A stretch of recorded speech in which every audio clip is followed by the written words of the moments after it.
السلام علیکم ورحمۃ اللہ وبرکاتہ۔ بسم اللہ الرحمن الرحیم، الصلاۃ والسلام علی رسولہ الکریم، الحمدللہ ثم الحمدللہ۔ آج ایک نئے ٹاپک کے ساتھ آپ کے ساتھ میں حاضر ہوں، اور انشاءاللہ آج ہم کچھ نئی چیزیں سیکھیں گے، کچھ نیا لہجہ سیکھیں گے، کچھ نئی بات سیکھیں گے، اور اس کا تعلق گزشتہ لیکچر کے ساتھ ہی ہوگا جس میں ہم نے انا کا استعمال کیا تھا۔ آئیے تو میں آپ کو انا کا دوبارہ سے ایک ریپیٹیشن دیتا ہوں کہ انا حرف تاکید جب ہم استعمال کرتے ہیں تو کیا ہوتا ہے۔ محمد صلی اللہ علیہ وآلہ وسلم رسول اللہ، اس پہ ہم نے انا کا استعمال کرنا ہے، اور انا حرف تاکید ہے۔ اب اس میں ایک مبتدا ہے اور ایک خبر ہے۔ یہ مبتدا ہے، یہ خبر ہے، خبر مرکب اضافی ہے۔ انا کیا کرتا ہے کہ انا جملے میں جو مبتدا ہے اس کے اوپر ایفیکٹ کرتا ہے اور اس کو نصب کر دیتا ہے، تو وہ کیا کہلاتا ہے؟ اسم انا، اور یہ صورت میں خبر انا کہلاتی ہے۔ اس کو کچھ بھی نہیں کیا جاتا۔ اب میں اگر جملہ لکھتا ہوں ھذا قرآن مجید، ھذا قرآن مجید، یہ بزرگی والا قرآن ہے۔ اس پہ اگر میں انا حرف تاکید لگاتا ہوں تو یہ کیا بن جائے گا؟ ان ھذا قرآن مجید۔ اب اس صورت میں یہ انا یہ ھذا حالت نصب میں ہے، کیونکہ یہ ایک مبنی اسم ہے، اور مبنی اسم پر آپ انا جو ہے اس کا اثر دکھا نہیں سکتے۔ جیسا کہ میں اگر ایک جملہ لکھتا ہوں موسیٰ علیہ السلام نبی اللہ، موسیٰ علیہ السلام اللہ کے نبی ہیں۔ اگر اس پر انا کا استعمال کریں تو تو موسیٰ بھی چونکہ مبنی اسم ہے تو اس پر ہم اس کا اس اثر نہیں دکھا سکتے۔ اگر میں یہاں پر جملہ لکھ دوں ابراہیم علیہ السلام، ابراہیم رسول اللہ، ابراہیم علیہ السلام اللہ کے رسول ہیں۔ اب اگر اس پر انا کا اثر میں آپ کو دکھاؤں تو یہ کیا ہوگا؟ یہاں پہ یہ حالت نصب کہلائے گی، اور یہ سنگل زبر سے ہم اس کو ظاہر کرتے ہیں۔ تو یہ تو میں نے آپ کو انا کا ایک ریپیٹ کر دیا۔ اب انا آپ کو پتہ ہے اشارے کے ساتھ بھی استعمال ہوگا، اس کے بعد یہ ضمائر بھی آتے ہیں۔ تو جیسے اب لکھتا ہوں میں یہاں پر ایک جملہ انت رسول اللہ، آپ اللہ کے رسول ہیں۔ اس پر میں اگر انا کا استعمال کرتا ہوں تو وہ کیا کرتا ہے؟ انتا کے جو ضمیر ہے یہ اس کو نصب میں کر دے گا، تو کیا ہوگا؟ انکا رسول اللہ، آپ اللہ کے رسول ہیں۔ انکا رسول اللہ، یقیناً آپ اللہ کے رسول ہیں۔ اگر میں یہاں پر ایک جملہ لکھتا ہوں الانسان فی خسر، اس پہ میں انا حرف تاکید لگاتا ہوں، یقیناً انسان، ان الانسان فی خسر، یقیناً انسان خسارے میں ہے۔ پھر اگر میں اس کے ساتھ جملہ لکھتا ہوں کوئی اور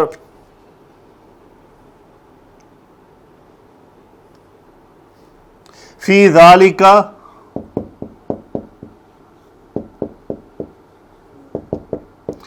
عبرۃ، اس میں ایک عبرت ہے، اس پر انا کا اثر میں دکھاتا ہوں، انا حرف تاکید، ان فی ذالک عبرۃ۔ اب یہاں پہ نصب یہ اس لیے ہوا کہ جار مجرور شروع میں آ گیا، اور اب ہم نے اس کے بعد کو مبتدا مؤخر کو نصب کیا انا کی وجہ سے۔ اب اگر میں یہاں پر جملہ لکھ دوں الابرار فی نعیم،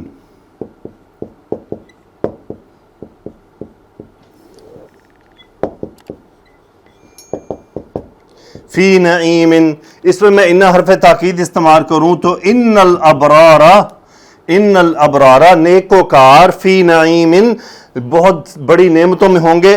یہ بات میں آپ کو بتاتا چلوں کہ فی یہ حرف جر کے بعد اگر کوئی اسم نکرہ آ رہا ہے تو وہ بسا اوقات اس چیز کو بڑھانے کے لیے بھی استعمال کیا جاتا ہے۔ اب جو میں آپ کو نئی چیز آج سکھانا چاہ رہا ہوں وہ ہے لام کا استعمال۔ اس سے پہلے ہم نے لام حرف جر پڑھا تھا، یہ لام ہے، یہ لام تاکید ہے، یہ بھی انا کے ساتھ آیا کرتا ہے۔ یعنی انا اور یہ دونوں اکٹھے آتے ہیں. ایک مختصر سی بات ہے, پہلے میں اس کو آپ کو بتا دوں. انا کی جگہ پر لام بھی استعمال کیا جا سکتا ہے, لمحمد, لیکن لام کا کیا ہے کہ وہ اس کو نصب نہیں کرتا. اچھا, ایک تو پوائنٹ یہ ہو گیا. یہ لام زبر کے ساتھ آتا ہے, لام زبر کے ساتھ آتا ہے. اور ہوتا یہ ہے کہ اکثر جملوں میں آپ قرآن پاک میں اور احادیث مبارکہ میں دیکھیں کہ انا بھی استعمال ہوا ہوتا ہے اور لام بھی استعمال ہوا ہوتا ہے. اور یہ لام کے استعمال کرنے کا مقصد یہ ہوتا ہے کہ اس جملے میں ڈبل انفورسمنٹ آ جاتی ہے, ڈبل زور آ جاتا ہے, ایک شدید قسم کی تاکید آ جاتی ہے. یہ بات یاد رہے کہ اس قسم کا جو تاکیدی اسلوب ہے وہ ہر عام بات کے لیے استعمال نہیں کیا جاتا. یعنی ایسی چھوٹی چھوٹی باتوں پر یہ تاکیدی اسلوب نہیں استعمال کیا جائے گا.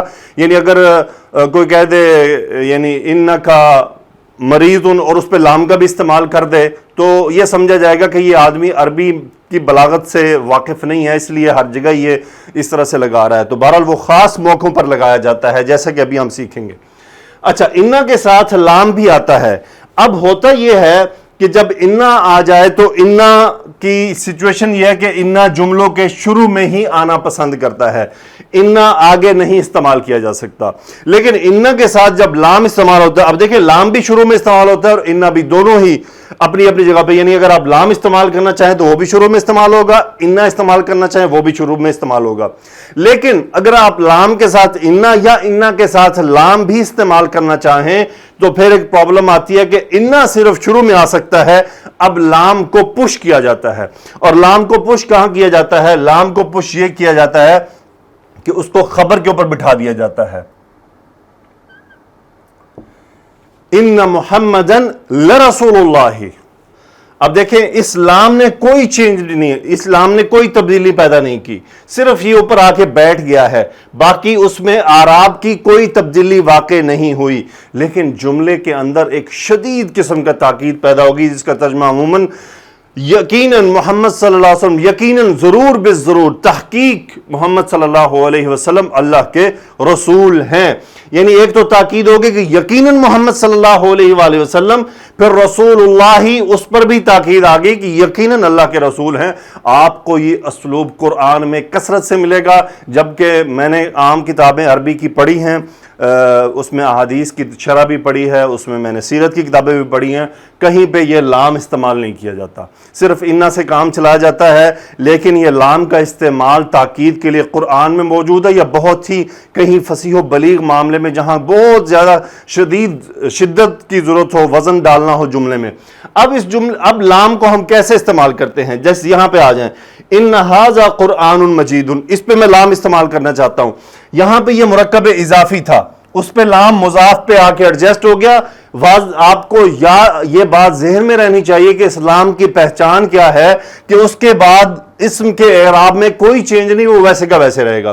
ان ھذا قرآن مجید, اس کے شروع میں لگا دیں ان ھذا لقرآن مجید, یقیناً یہ بزرگی والا قرآن ہے, یقیناً تحقیق ضرور بالضرور یہ بزرگی والا قرآن ہے.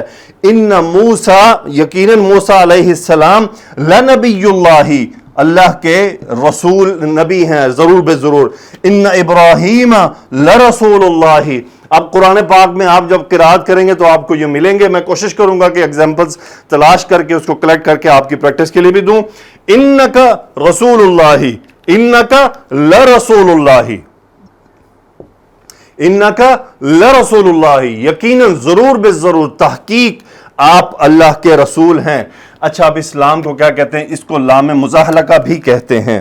اس کو کہتے ہیں جی لام مزاحلقہ. اس کا مطلب ہوتا ہے دھکیلا ہوا لام, یعنی یہ لام پش کیا ہوا ہے, دھکیلا ہوا ہے, کہ اوریجنلی اسے شروع میں آنا ہوتا ہے, انا کی وجہ سے اسے آگے پش کر کے اگلی جگہوں پہ لایا گیا ہے. ان الانسان, اب دیکھیں یہاں پہ لام کہاں بیٹھے گا, چونکہ میں نے آپ کو بتایا کہ مرکب پورا, دیکھیں مرکب اضافی کے مضاف پہ لام, مرکب توصیفی کے موصوف پہ لام, مرکب اضافی کے مضاف پہ. اب یہ مرکب اشاری ہے, اس پہ کہاں ہوگا؟ اس پہ ہوگا ان الانسان لفی خسر. اب ہے کہ انسان, یقیناً تمام انسان بہت بڑے خسارے میں ہے. اچھا فی خسرن جو نکرہ آ رہا ہے نا، یہ خسارے کے بہت بڑے ہونے کو واضح کر رہا ہے۔ اب ایک تو ہو گیا فی، پھر تاکید کہ انسان کا خسارے میں ہونا کنفرم ہے، الا الذین، سوائے ان لوگوں کے، پھر آگے اس کو استثناء دیا گیا ہے۔ آگے آجائے جی ان فی ذالک، یقیناً اس میں ایک عبرت ہے۔ اب دیکھیں یہ عبرت آلریڈی یہ عبرت نصب ہو چکا ہے انہ کی وجہ سے۔